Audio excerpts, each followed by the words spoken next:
This original WSRE presentation is made possible by viewers like you. Thank you.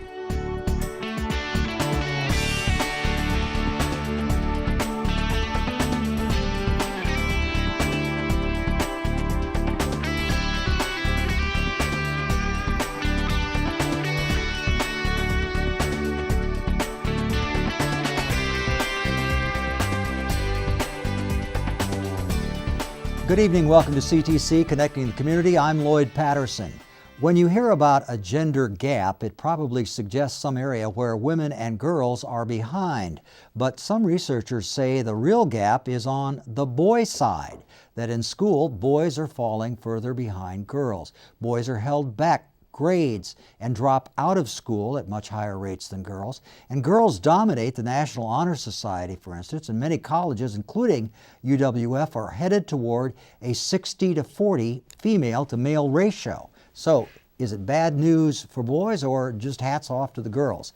Our guest tonight will help us think this through, we hope. Dr. Craig Jones is an associate professor of education, UWF's Professional Studies College, 40 years in the field of education. Next to him, Crawford Henley, widely known as Bear, heads the Boys and Girls Clubs of the Emerald Coast in Fort Walton Beach, receiving several national honors for his club work. He's a former Army major and business owner. We have two high-level administrators with the Escambia County Public School System. Carolyn Spooner is former teacher and principal, formerly principal at Tate High School. She now serves as director of all the high schools for Escambia County Public Schools. And Rick Shackle is the current principal of Tate, named to that position in 2005. He is a former teacher and administrator, and he has 10, 12 years of experience in the field. So, welcome to the program. Thank you for making time to do this. The topic tonight, boys falling behind girls academically. It's not something that just happened in the last 6 months or so, is it, Craig Jones? This is a trend that's been developing over some time. Well, it all depends on how you look at it. If you look at standardized test scores at SAT level, we don't really find that there's a gender gap that's changed. Boys still outperform girls on the SAT overall, but when you disaggregate the data and look at it, you find out that's only true for low socioeconomic groups. There really seems to be pretty much a gender equity when you look at test scores long range. If you look at successes in individual classes in a case-by-case basis, some, for instance, same-sex classes, you will find girls outperforming boys when they're in the same sex or vice versa. But when you look across the board, the data seems to tell us that there really isn't a gap. But when you talk about enrollments in university, there definitely is a gap there. We are seeing that shift of a female student body at the university level. Whether that's caused by academic success, I'm just not sure. It may be economic or societal more than academic. Okay, well, that's what we want to get into and explore a little bit this evening. Bear Henley, what's your experience on this issue? You think boys have more trouble? Do you have more trouble? Like you'd have more trouble with girls than boys at the boys club. Yeah, well, you know, I had two sons, so I know which way they can all be challenging at their moments and all. You know, I part of my experience is seeing that a lot of young men not having a basic role model or vision for themselves. And I think that a lot of times that establishes whether they decide to go on to advanced academics or other areas in that way. But it is making those hard choices about life issues that seem to get tough. And if they're probably the major male role model within their own family as a teenager, then that becomes even that much more challenging. And a lot of times there's escapism that's involved with it and other issues like that. All things that sort of argue or trend away from academics. Right. Okay. Right. And once again, so many kids today, their first vision is that I'm going to be the great basketball player or football player, that's going to be my quick way to get there. And therefore, academics are not nearly as important to them as they can be. Carolyn Spooner, you've worked around young people for quite some time now. Does this represent an issue as far as you're concerned, or do you just, how do you see this? Well, I actually would agree that there are not enough male role models for our young people, our young males, and that would be part of the problem. Many of the families are female dominated. They are raised by their mothers, their grandmothers, and possibly that doesn't help to set goals for them or help them to set goals. But I also think it's a maturation thing. You know, girls mature faster than boys, or at least that's been my experience, and they get a little more focused on where they're going. And again, the boys, just as he said, they are interested in sports and other things, and they don't have their focus and their goals set as early as the girls do, and that's why we may be seeing a little bit of difference at the college level, where there are more girls, 60% of the girls in college as opposed to 40% of the boys. So that may lead to that problem or that gap, or what appears to be a gap. Okay. Rick Shackle, what do you think about this? Well, you know, and I agree with both of them. I think that especially with the young men coming into high school, and maturity does play a huge role in that. If you go back, and what a lot of the research tells us is that boys and their characteristics as far as the way they learn, they're more hands-on and they're more moving. As far as the young ladies, they're more visual and more oral. And a lot of our classes, until you get into the labs, and that's one of the big pushes in education for differentiated instruction, is to have numerous strategies in the classroom and to break it up. So you have a different strategy, maybe every 10, every 15, every 20 minutes, that you're doing something different with the students to keep the class stimulated and to keep the interest there. But I think that you see with the young men, and I think that sports plays a large role with that, and the different things that you have that's hands-on, that's outside the classroom, is where you see their interest in what they gravitate to. Okay. Are boys' brains at a disadvantage academically? What do you think, Dr. Jones? Maybe it depends on their attitude of that day. There's a good bit of research looking at brain development and comparing male and female function in the brain and development of the brain. A recent National Institute of Mental Health study showed that girls do develop about 6 years in advance of boys in terms of language and verbal skills. And boys develop about 4 years in advance of girls in spatial and targeting areas of the brain. And we have pretty refined brain research tools now. I was sharing an anecdote earlier that back in the early 90s, when we had our early EEG studies of the brain, I used to tell my students it's very clear why girls perform better in kindergarten and first grade than boys, because the study showed that challenged with a school-like task, 4 and 5-year-old girls function with a pretty even balance in areas of the brain, whereas boys challenged with the same task when they're 4 or 5 function almost predominantly left-brained. So girls come to school functioning with a whole brain, and boys are working with half a brain. Explains it pretty good. And that's sort of that colloquial view we've had of the difference between boys and girls. With our current tools show us that that really isn't true, that there are all kinds of nuances in development of the brain. And some areas girls are more mature than boys at an earlier age, but the vice versa is true too. And when you look across schooling by 3rd grade, there seems to be pretty much equity in terms of brain development abilities. And I think Rick is right on the money, that it's a matter of differentiation for the individual, that changing strategies and providing that tactile kinesthetic and the oral, verbal, visual pieces for all of the learners is the key. So they're sort of at a disadvantage that way, but they're really at a disadvantage the way Bear was talking, I think. They are focused on different kinds of things than girls are when they're in the educational setting. So in as much as there is a difference in academic performance and interest in college, reflected in the numbers of kids, boys going to college versus girls, you can't point to a biological or some kind of chemical reason like you did maybe 20 years ago and just say the boys' brains are different and the boys can't learn the same. I think you're accurate. There isn't a physiological, biological reason for that difference. But societally, girls didn't used to be encouraged to go to college. That's where I was going to go. Girls didn't go there. Yeah, I think that's a big component, is that for many years they were separated as colleges went. And now your dynamics of relationships seem to take over in that way. But I was also going to talk about a little bit about at early ages with the homework that we require through the Boys and Girls Club that they do. We find that they're fairly equal at that early ages of that 7, 8, 9 kind of bracket there, as far as being able to produce and then turn in, which is the weak point actually in education, is the kids turning in their homework in They've order got to it in their get that book grade. bag, but the boys That's don't turn it exactly in. right. Absolutely, and that affects normally half your grade. So that's one of the things that we try to work on, is that if we can get them and help them even get it in their backpack and get it into the school. We've even talked to teachers that if they'll pull it out, all of a sudden though the males have a greater tendency to respond to the positive affirmations that occur at that point in time. And at least that's with our experience there. So, Carolyn Spooner? Well, and I think we're also encouraging girls to go where they've never been before. We're encouraging them into careers that they have not, at one time it was a male-dominated, the medical field was male-dominated, the legal field was male-dominated. That's not the case anymore.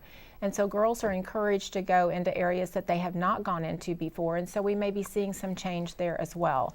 Just the fact that, when I grew up, moms stayed at home, they had children, and they were stay-at-home moms. That's rarely the case anymore. So we see girls doing a lot more things.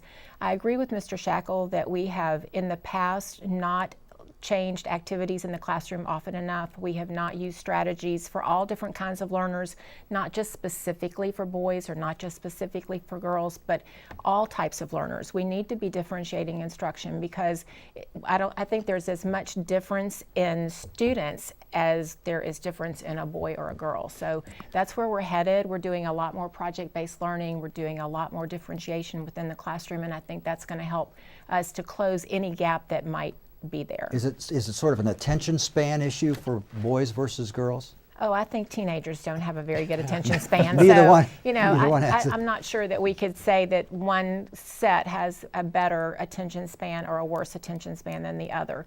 Teenagers need to change activities many times in a 50-minute class period. You cannot hold their attention for 50 minutes. And so you're continually changing activities. And when you do that, you need to be looking at different learning styles. Well, teachers sure didn't used to do that, did they? No, when I was teaching, lecture was appropriate, but the more group activities you did, the more times you got the students out of their seats, you began to see the more success in the classroom. So, but now that getting up and lecturing and just having the students as passive learners, that does not work, and it will not work in our current classrooms. One report I saw, the parent was saying that they went to their child's high school graduation awards program, and it was practically all girls getting all the different awards, or just like one or two boys. Is that going on at Tate? The girls? No, not necessarily. I think in going back to what she said is, getting the active learner in the classroom. I think there's some equity there, because it used to be dominated by the males, and now whether it's SGA president or president of the junior class or the freshman class, it could be a male or it could be a female, and it varies from year to year. Academically, to the extent, especially whenever you get to the junior and senior level, I think that the young ladies are a little more focused on what they're going to do and a little more focused on their career, because they are goal-oriented and they do plan on going to college. And you still have the young men that are still participating in some of the activities that are outside the classroom, whether it be sports or whether it be something to do with FFA, more the hands-on activities. So I think there's a gap there, but as far as the attention going back to the classroom, I think there's a bigger gap between the lower level learner and the higher level learner than there is actually between male and females. Bear Henley? Yeah, I'm fortunate that my daughter is a teacher in an inner city school, Chicago program under the KIP program that you may be aware of. And she's a reading teacher. And one of the biggest parts of her role in dealing with that is being able to get the individuals to focus specifically on task. And so she utilizes a lot of techniques, and actually has a lot more time than a lot of teachers do in the traditional classrooms in order to make some of these things happen. But she also has the cell phone numbers of the parent or guardian, whoever that might be, and they have hers, and they can call at any time, and she talks to them 9 and 10 o'clock at night. Obviously makes serious commitments in that way. This is a full court press on Right. these kids, right? But in some cases, I wouldn't say it would be across the board, but in some cases, those kind of challenges need to be met with those non-traditional methods, I think that you've been talking about here as well. My daughter is also a kindergarten teacher in Texas, and she finds that the students staying on task is a very difficult thing. And of course, in kindergarten, you have to change activities even more frequently. But even just the years that she's been teaching, she's been in the classroom 7 years. And even in that 7-year period, she has found that she has to use a lot of different strategies that she did not have to use 7 years ago. And the contact with parents is essential. And she does spend her evenings, just as your daughter does, talking to parents. She does, they have an emailing activity where the parents can email her for questions and so forth. And she spends a lot of time outside of the school day. And that's the commitment that is essential for our kids to be successful. It's that partnership with the parents. And because we have so many homes that are not two-parent homes anymore, oftentimes the parent is difficult to reach, and that partnership is not there. You know, that's why we pay the teachers the big bucks. Right. So they for can be available 24/7, right. for you know, at least 16 hours a day. Yeah, and you know, and that's another thing, and you come back to the teachers, and what a phenomenal job and what we're asking them to do. We're not just asking them to teach the kids, we're asking them to embrace the teachable moments, the lifelong learning, have a personal relationship with their students, and you know, depending on what grade you're in, and if you're secondary or middle school, or if you happen to be elementary, you might have 130 students, 140 students. And so the demand that we put on the teachers is phenomenal, and you know, our teachers in Escambia County, and I know certainly at West Florida, and I mean, it's great what they do. It's just unbelievable what they do with the resources that unfortunately they don't always have. Okay, you all are sort of, you accept the system that you sort of are given, but say you could design a system, and I'm going back to the boys versus girls situation. Would you set up a school where maybe you held the boys back for a year or two academically, maybe separated the boys and girls from junior high level on? Would that work better? I mean, some places they do. There's a reason some colleges are single-sex colleges. Some young women prefer to go to some really great schools that are single-sex schools. Would you like to see that? No, not academically. Academically, I wouldn't be in favor of holding any student back, especially if they could achieve the current level they're at. That I'm not sure. If boys mature at a slower rate, though, wouldn't they have an advantage if they'd start school later, or give them two shots at kindergarten? Well, they could, but academically, academically, if they're there, the maturity's going to come. Okay. That's part of their development. But to hold them back 2 years and put them 2 years behind. Okay, split the classes up, boys and girls. In some situations, I think it would depend. I think what we tried last year, we had a different criteria that we used at Tate, and some of the students might, if you use the criteria that it could be an attendance situation, their attendance isn't very good. It could be a situation as far as a discipline issues, or it could be test scores. It could be a lower level performing student. If you were to take some of the things that go on in the classroom away from that and take some of the challenges away that the boys and girls in a co-ed classroom have, then at the 9th grade level where the maturity is not quite there yet, then yes, I would be in favor of that. That's something we did last year, and it was something that was extremely successful. Okay. Extremely. I would not do it for the upper level students. I don't think that there's any reason to do gender specific classes at the upper level. I think sometimes the lower achieving students, because they might be embarrassed about the fact that they cannot read well, or that they're afraid to ask a question, or they don't want to look foolish in front of their classmates. I think that is something that worked at Tate. We saw great strides in those students, and we did target lower level students. But the upper level students, I would not segregate them. Okay. And that can feel good, but when you look at speaking of in terms of the gap that you were addressing, when we do that, it's very clear that for the short-term experience, there's some feel-good parts to it. But when you look at the gap that grows between those successful students and the struggling student, when we ability group them like that because of their difficulty, inevitably the gap gets larger when we segregate them in those ways, by ability, not by gender. Well, actually, that did not happen. Well, in the short term. In the short term, and that's why I said, for the 9th grade students at Tate, this was a successful program. We saw students gain an entire achievement level in reading. We saw them succeed in the classroom. We saw their attendance improve. All of the data that we used to place them, we saw growth, not in every student, but in the majority of the students. So it was a good opportunity for students that they had not had before. And we saw that parents, after their students participated in it, liked the program. Okay. But unfortunately, when you have to opt in instead of opt out, it just doesn't work. Craig Jones, this thing of talking about separating boys and girls for separate classes, this thing has to be studied like crazy in other countries, in school systems around the country. What does the research show? Do boys do better if there are no girls in the classroom? Do girls do better if there are no boys? Well, it's actually surprising that there's not as much literature as you would think there would be. Oh. But there is a chunk of literature, and just like the Tate experiment, it's usually confounded by too many things to say a cause and effect.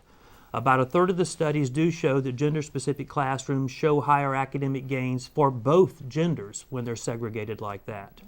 About a third of the studies show that there's no difference, and a few studies show that they don't achieve as well, so there really isn't a cohesive group. I was surprised to learn that, not really surprised, but I learned that there is a National Association for Same-Sex Education. I can't remember the acronym now. And they purport literature that does show some support. Actually, interestingly enough, in the national studies, two of the places cited are in our local area. One's in Foley, and our Pace School for Girls is cited that has 5 sites around the state.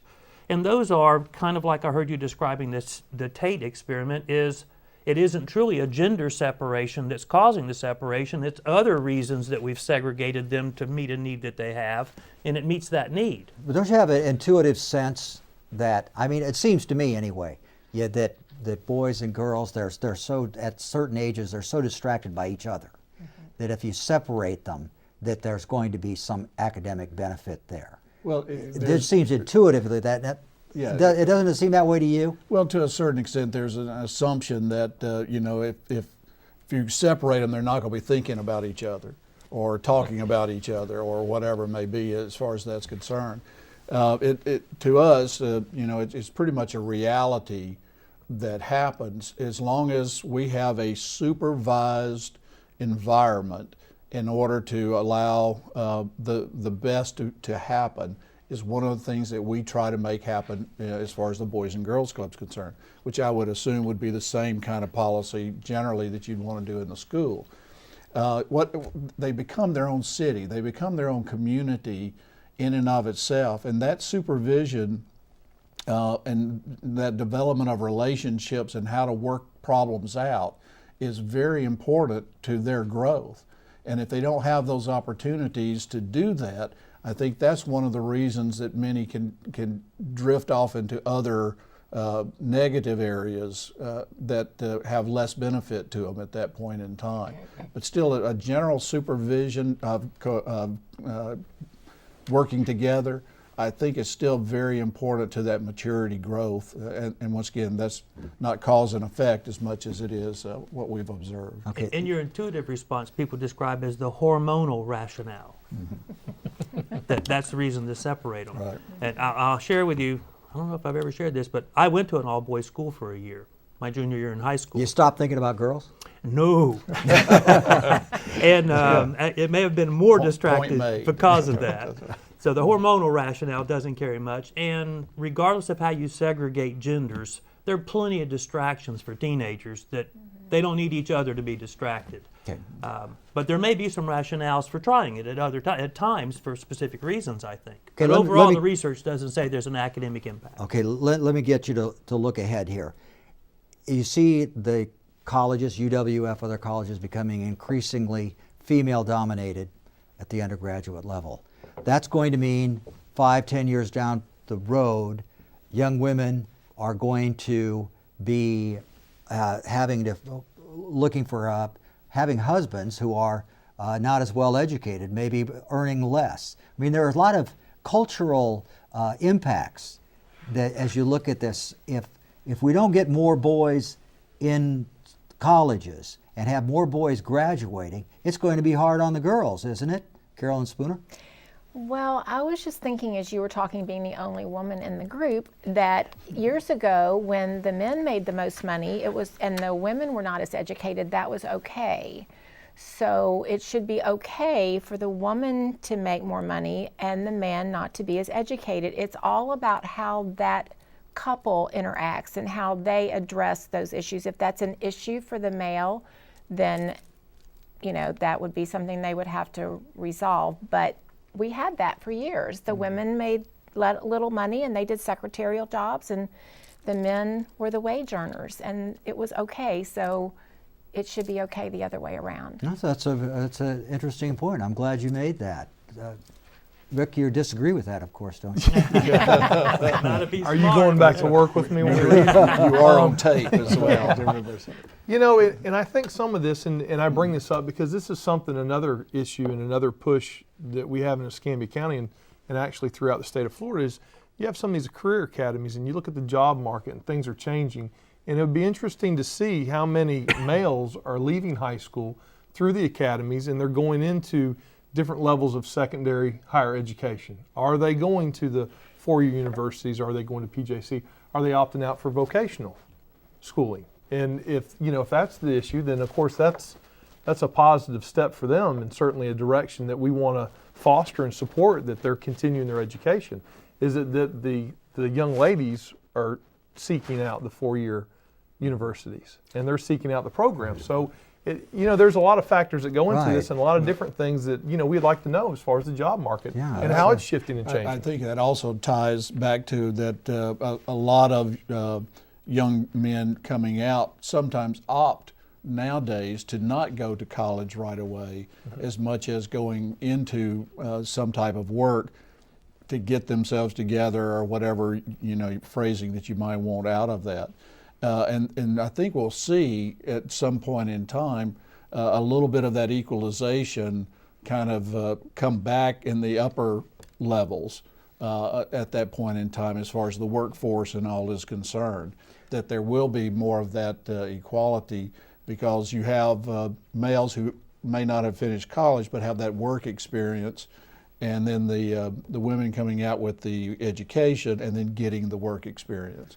And so I think it'll balance itself right, out. and I don't mean to in any sense denigrate the vocational. I mean, we need mechanics, we need plumbers. Those are good jobs. They're in demand, and hey, there's nothing wrong with that either. Well, yesterday we attended a workforce awards ceremony, and at that we talked to several local businesses that are supporting our academies, and there are some really well-paying jobs out there that you don't need the college education. You might need some post-secondary training, but it doesn't need to be a four-year college. So if you can come out of one of our academies and make twice the money a beginning teacher makes right off the bat, then why would you commit to a four-year school? Okay. So I think there are some very good professions out there for people, and they don't have to go to college. They do need some type of post-secondary training, but it doesn't have to be your traditional four-year school. Carolyn Spooner, thank you very much for being with us. Rick Shackle, Tate High School.